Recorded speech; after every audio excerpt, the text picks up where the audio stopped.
Today's organizations are faced with an increasing need to adapt to new realities that almost always result in some organizational change. The process of implementing change in organizations is often complex and challenging for most managers. To help managers successfully implement change, it is recommended that they use some version of a change model to increase their chances of successful implementation. While there are many models for change management, most of them originate from the work of John Kotter's 8-step change model.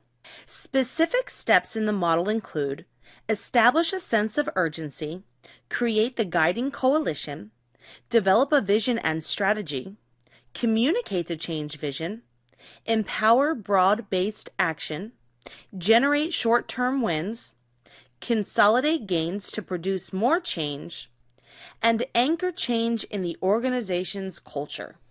Employee buy-in is critical in the change process. It should come to no surprise that one of the top reasons why change initiatives fall short is when change leaders fail to earn key employee buy-in. Change is often a difficult thing for people to accept, which is why managers must first spend time motivating employees to embrace the change. According to Kotter, establishing a sense of urgency during times of change is essential to inspiring the necessary teamwork, ideas, and eagerness to make sacrifices related to the change.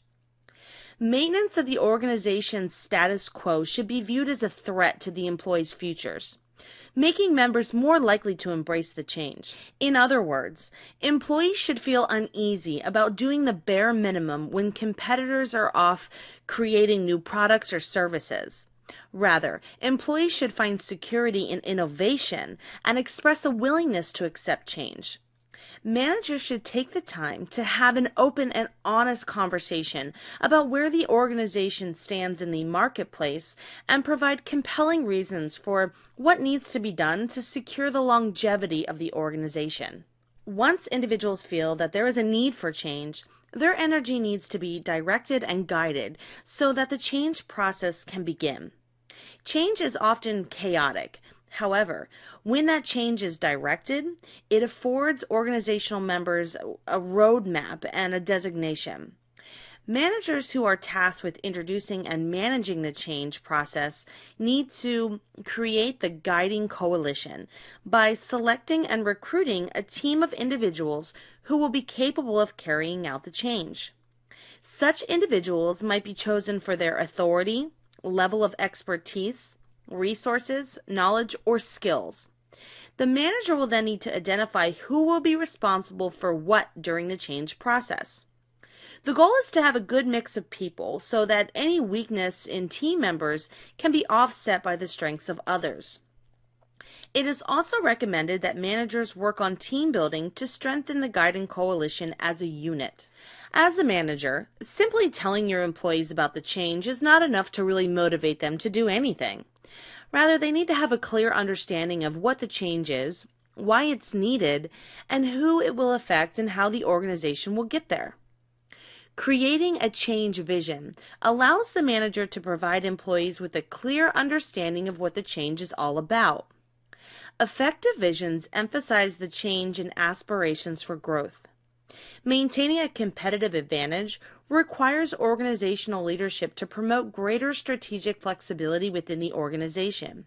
Strategic flexibility rests on several factors, but the two most critical are the leader's ability to manage change and develop a vision which can be translated into a cascading strategic plan. Essentially, managers need to paint a picture of the desirable future and provide a roadmap for how to get there.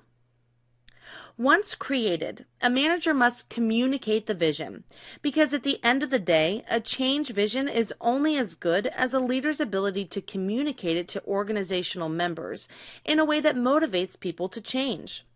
When individuals do not understand what a change vision means to them personally and to the entire organization, acceptance becomes very challenging. Employees must be able to see how the vision for change will affect and benefit them as an individual. The manager ought to be seen living the vision in a way that it becomes a part of everything that he or she does, offering clarification and support along the way. Doing so will ensure that the vision is communicated to all members of the organization. Kotter believed that empowerment through broad-based action was a fundamental component of successful change. As such, obstacles that block the change vision or disempower individuals with unrealistic and unattainable goals must be addressed. Such barriers lie in supervisors, subordinates, information systems, and a lack of knowledge or skills. Throughout the change process, managers must be sure to identify and remove these potential barriers to efficiency. Removing barriers for change involves thinking strategically about the possible resistance that management or the guiding coalition might experience, human or otherwise. Doing so will empower those needed to execute the change vision and keep the change process moving in a positive direction. To accomplish this, change leadership will need to be identified and acquired specifically to deliver the change and nothing more. The current organizational structure will need to be examined and evaluated, including current job responsibilities, performance, and compensation systems, to make certain that these systems are aligned well with the change vision. Recognize and reward those involved in the change process when milestones are reached. Conduct self-assessment often to check for change resistance and address those issues immediately. And when barriers are discovered, take action quickly to refocus change efforts. Planning for and generating short-term wins is needed to maintain enthusiasm and momentum to keep the change initiative going. Managers will need to communicate specific performance goals that organizational members will be responsible for achieving during the change process. Such performance goals must align with the change process goals and expectations. Once a performance goal is met, a manager is responsible for acknowledging and celebrating accomplishments with the rest of the team. Recognition should include the work it took to accomplish that goal and what the completion of that goal means for the rest of the change process. Because change takes time, Kotter believed that it was important to consolidate gains to produce more change by focusing on the role of early success as an enabler of future success. As such, facilitating and recognizing short-term wins is recommended to be done in phases, each one contingent on the success of the previous phase.